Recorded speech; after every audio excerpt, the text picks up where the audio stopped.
आणि सूर्याला देखभाल करणारा महासूर्य म्हणजे आंबेडकर.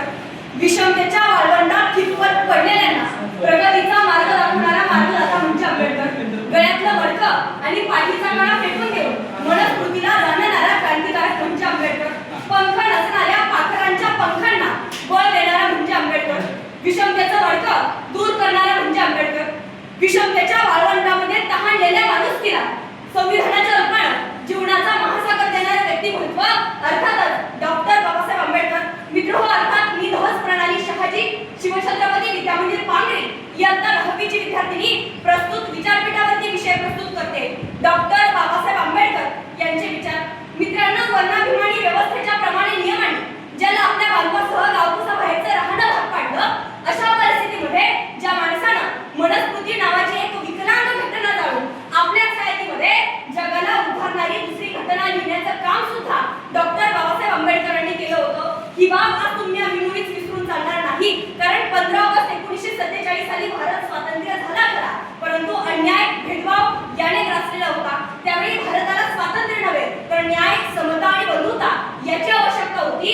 आणि ही गरज ओळखून खऱ्या अर्थानं डॉक्टर बाबासाहेब आंबेडकरांनी संविधान दिलं. मित्रांनो, या संविधानानं आपल्याला खूप सारे अधिकार दिले आहेत. मित्रांनो, खऱ्या अर्थानं ज्या डॉक्टर बाबासाहेब आंबेडकरांना वर्गात राहणं तर लांबच, परंतु वर्गातल्या पिण्याच्या पाण्याला सुद्धा हात लावू दिला जात नव्हता, अशा वेळी या डॉक्टर बाबासाहेब आंबेडकरांनी त्यांच्या विचारांच्या द्वारे आणि त्यांनी लिहिलेल्या संविधानाच्या द्वारे आपल्याला दिल्लीच्या तख्ताला देखील हात लावून खाली खेचून आणण्याची ताकद आपल्या मनगटामध्ये दिली आहे.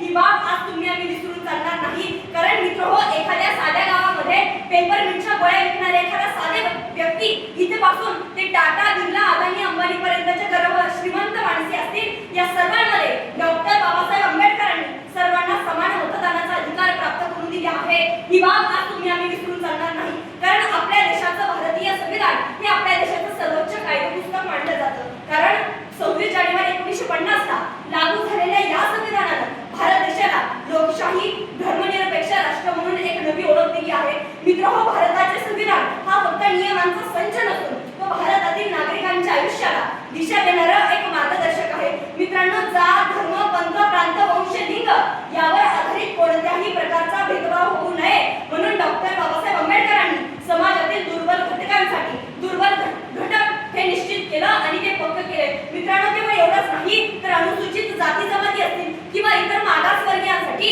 डॉक्टर बाबासाहेब आंबेडकरांनी समान आरक्षणाच्या संधी सुद्धा प्राप्त करून दिली आहेत. मित्रांनो, डॉक्टर बाबासाहेब आंबेडकरांचे विचार आणि त्यांचं संविधान हेच भारतातील खऱ्या अर्थानं धर्म हे समान मानवतं. म्हणून मला असं वाटतं की आज भारतातील धार्मिक सौहार्द हा डॉक्टर बाबासाहेब आंबेडकरांच्या विचारांमुळे आणि त्यांच्या संविधानामुळे सौहार्द टिकून राहिला आहे. केवळ एवढंच नाही तर डॉक्टर बाबासाहेब आंबेडकरांनी त्यांच्या विचारांच्या द्वारे आणि त्यांच्या संविधानाच्या द्वारे खऱ्या अर्थानं समाजातील अस्पृश्यता संपवली. कायद्यापुढे सर्व समान आहेत असे त्यांनी मानवलं आणि त्यांनी संविधान लिहित असताना केवळ आजचाच विचार केला नाही तर येणाऱ्या प्रत्येक पिढीचा विचार केला. म्हणून मला असं वाटतं की आज डॉक्टर बाबासाहेब आंबेडकरांच्या संविधानामुळे आज स्त्रिया त्यांच्या विचारांच्या द्वारे गल्लीपासून ते दिल्लीपर्यंत काम करू लागली आहे. मित्रांनो, केवळ एवढंच नाही तर डॉक्टर बाबासाहेब आंबेडकरांचं संविधान हे मूळ 3 तत्वांवरती आधारलं गेलं आहे. न्याय, समता आणि बंधुता. केवळ हे मला वाटतं तत्व नाही तर भारतातील नागरिकांच्या आयुष्याला दिशा देणारे आधारस्तंभ आहेत आणि मार्गदर्शक आहेत. मित्रांनो, डॉक्टर बाबासाहेबांनी एवढंच केलं का तर एवढंच केलं नाही तर पुढे जाऊनही विचार केला तर महाराष्ट्रातल्या शनी शिंगणापूरच्या मंदिरामध्ये, महाराष्ट्रातल्या आणि केंद्रामधल्या शबरीमाल मंदिरामध्ये प्रवेश न मिळता प्रवेश मिळवून दाखवणारी महिला कधी कधी या समाजामध्ये मंडप करतात तर कधी कधी कायद्याच्या मदतीने न्यायालयीन लढाई सुद्धा लढतात. मग ते न्यायालय सुद्धा या संविधानाच्या मूलतत्वाचा आधार घेत आणि डॉक्टर बाबासाहेबांच्या विचारांचा आधार घेत कुठेतरी त्या महिलांच्या बाजूने निकाल द्यायला लागतात आणि महिलांना देखील मंदिरामध्ये प्रवेश मिळायला लागतो. मग त्यावेळी लक्षात येतं की आजही तुझ्यातल्या मंदिरातल्या प्रवेशासाठीचा आणि मूलभूत हक्कांसाठी लढणारा डॉक्टर बाबासाहेब आंबेडकर कायम आहे.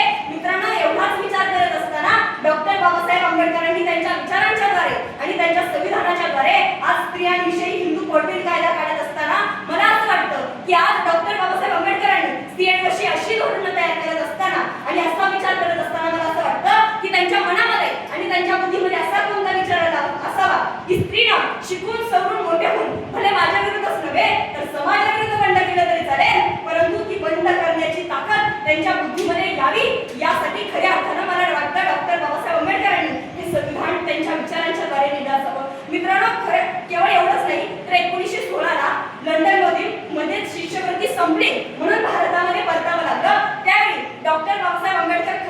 भांडणीत माघार तर मुळीच फिटे नाही. म्हणून ते पुढे जाऊन तुमच्या आणि माझ्यासमोर भारतीय संविधानाचे शिल्पकार म्हणून समोर आलो. मित्रांनो, मला असा विचार केल्यानंतर असं लक्षात येतं की डॉक्टर बाबासाहेब आंबेडकरांचा संघर्ष, त्यांचे संविधान आणि त्यांचे विचार आज आपण कुठेतरी विसरत चाललो आहोत. कारण आजही आपण मंदिर की मस्जिद यामध्ये वाद घालत चाललो आहोत. स्मारके की पुतळे यामध्ये नाहक पैसा वाया घालवत आहोत. मला वाटतं की हाच पैसा जर आपण आपल्या वर्गातील शिक्षणासाठी खर्च केला तर नक्कीच कुठेतरी डॉक्टर बाबासाहेब आंबेडकरांचे विचार आणि ते भारतीय संविधानाचे शिल्पकार आहेत असं म्हणावे लागेल. परंतु दुसऱ्या बाजूने जर विचार केला तर डॉक्टर बाबासाहेब आंबेडकर हे भारतीय संविधानाचे शिल्पकार आहेत असं म्हणत असताना आपण त्यांचे विचार, त्यांचं संविधान अजूनही मान्य करत नाहीत. किंबहुना ते तुम्ही करावं. आणि सरतेशेवटी इलाही जमादार यांच्या शब्दात इतकंच म्हणेल, गणती मीराची चिरून छाती दिली सकिरणे बाबा, गणती मीराची चिरून छाती दिली सकिरणे बाबा, माणूस पंतू दिले समाज शिकलो जगणे बाबा,